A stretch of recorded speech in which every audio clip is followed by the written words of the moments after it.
Malkangiri जिल्लार Maithili SDH स्वास्थ्य केन्द्र में टॉयलेट व्यवस्था नथिबारु एक दुखद घटना घटी।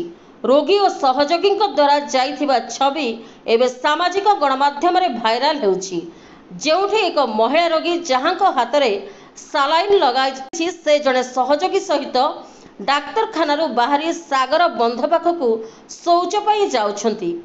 चिकित्सालय भितर रहिथिबा टॉयलेट उपरे अंडर कंस्ट्रक्शन लेखाथिबा बोर्ड लगा जाइछि और द्वार को ताला लगी। रोगी को शौच कार्य पर कौनसी विकल्प व्यवस्था नथिबारु राति अंधार रे बाहर जीवाको बाध्य होउछंती।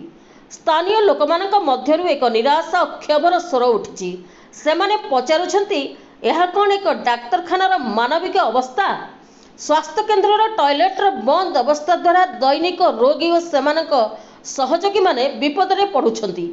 जिला परिषद सभ्य तथा बीजेडी जिला महिला सभानेत्री लक्ष्मीप्रिया नायक कहिसंती एपरि अव्यवस्था आजिर नुहे, आज को 6 मास हेब एपरि अव्यवस्था लागि रहिछि। प्रशासन को अवगत करने सत्वे कर्णपात करुनाहांती। एही अवस्था एक मानविक अपराध।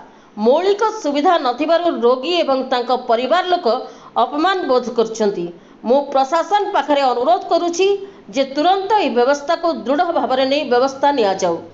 स्थानीय लोक मैंने दाबी करुछंती जे एही अवस्था रे स्वास्थ्य विभाग अधिकारी को जवाब देवार आवश्यक रहिछि बोली स्थानीय अंचलवासी कहछंती।